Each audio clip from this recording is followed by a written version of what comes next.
This is going to be part 4 of the road to soft cap. In this episode, we're going to be going over what we can do with the Oasis merchant that's going to be near every stable in most of the main cities. Also, what gear we should have at every part after the Mediah questline, and a few rotations on how to actually get your Azul accessories from the subjugation questline. I would suggest getting the Sula ones from the subjugation because it's an easy thing to do while you're trying to get level 56. Because when you're done with the quest line, you should be around level 52, maybe 51 still. So it's just another easy thing you can do while you're gonna be leveling to 56 anyways. Also in this video, you can press pause at any point whenever I show some gear, as I am right now, and see what gear you should have around this time. This is going to be at the start of the Mediah quest line. This is only going to be quest gear and a lot of drop gear or any of the Black Spirit gear. This is going to be the Oasis merchant.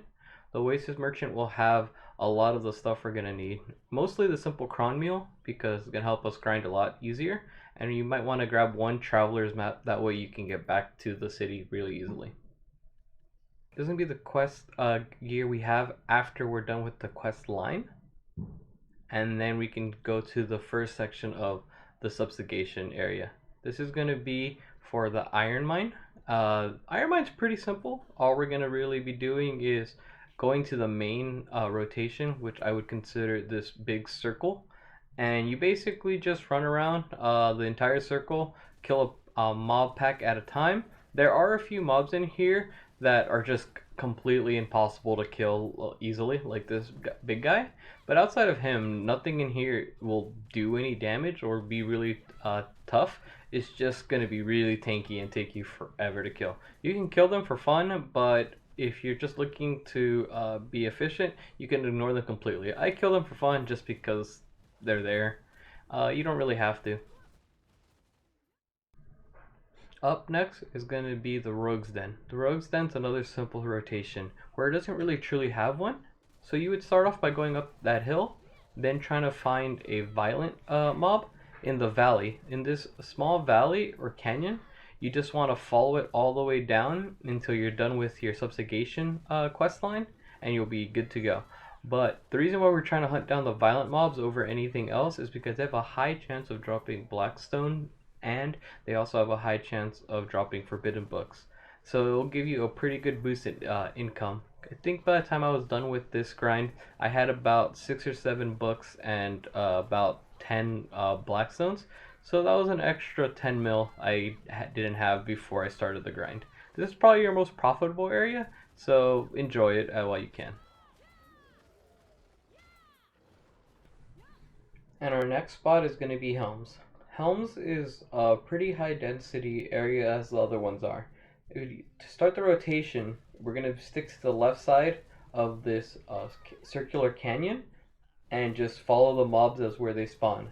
Now, this is going to be the first BDO rotation, and essentially, if you don't know what a rotation is, it's going to be when you try to find a circular path that will respawn at the same speed that you're killing them at. In this rotation, it's going to be the first one we're actually able to accomplish because at mines, the mine rotation is actually much bigger than you could possibly hope to clear. And in this situation, this is just big enough for you to be able to clear along with when they respawned. As you saw right there, there was a huge pack that was already killed by a different player. That will be the determining factor, is if you're able to claim that for yourself. If you're able to claim that pack for yourself, this will be a perfect rotation for a decently geared pre-level 50 character. I'm on my level 56 Mystic because I forgot to record the rotations when I was getting my Mediah accessories, but so I'm a little bit faster. So basically, once you're done with the circular canyon, you jump to the other side of the road, you kill a few packs, and you'll eventually see a pack of mobs that will respawn at the entrance of the canyon. When you see those minions respawn at the entrance of the canyon, you know that rotation's ready to go again, and then you jump over to the other side of the road, and then you restart the rotation. So this is basically your filler. Then the reason why this filler is taking a lot longer in this video is particularly because that one other player took the big pack of mobs that will make this rotation worth it. The next rotation we have is going to be for Elric. Elric is actually, when I first started playing BDO, is the gatekeeper of level 56 in my opinion. But nowadays it's kind of just a forgotten grind spot and it doesn't really do anything. We're going to start with the small pack in the front, then we run up the steps and we're going to get a second pack that's going to be right in front of a second set of steps. And then from there we're going to get to this courtyard area where we're going to try to kill as many of them again as possible. First we're going to clear up these guards. On a small note, if these big guard guys are taking too much to kill, you can just ignore them because they do have the highest DP of this area, I believe. So if they're going to be the ones that are giving you the most trouble, you can kind of just ignore them. While these big tall guys have the biggest HP, I don't think they're actually the tankiest. And then you can ignore this guy if you would like, but I tend to kill it on the way up my first time and then ignore him every other time.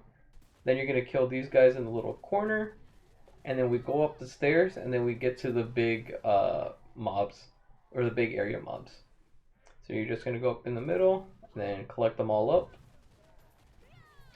And then from here, once we're done with all this, we will switch to the inside of the building, and then from the building, we'll jump off the cliff, essentially, and restart the rotation.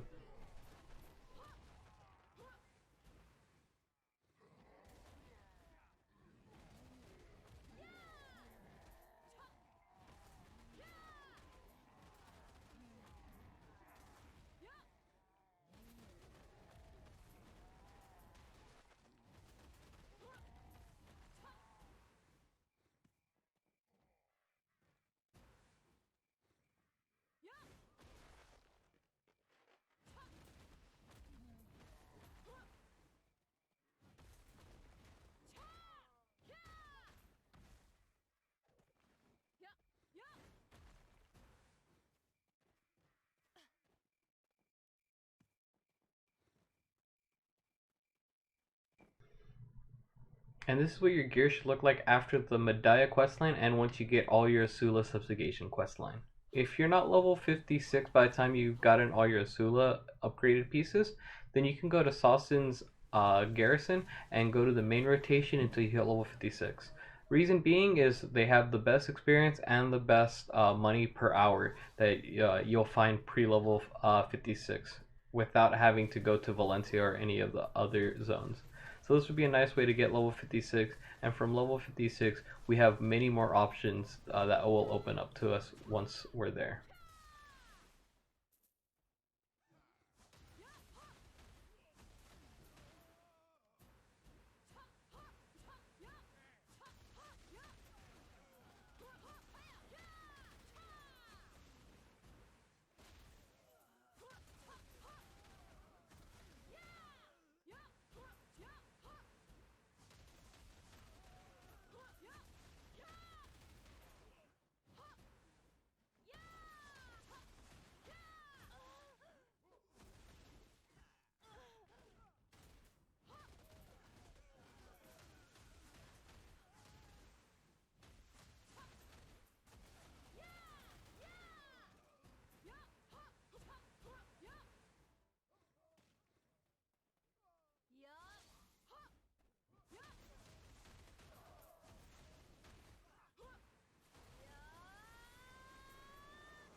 Once we hit 56, we'll have the biggest gear jump. We'll have go from here to this. We can get all these pieces of gear from the Oasis Merchant. Get everything that you can from him, and then you're going to be ready for the next section, which will be to get our Awakening Succession. You can get this Awakening skill tree from your Black Spirit, and then once you're done with that, you'll be able to get your Succession skill tree also from the Black Spirit. Also, now that we're done with getting 56 and getting our Awakening Succession, you should probably figure out which one you're going to want to play for a very long time, or maybe have fun and alternate between the both. But this is going to be the last time we just aren't grinding our brains out.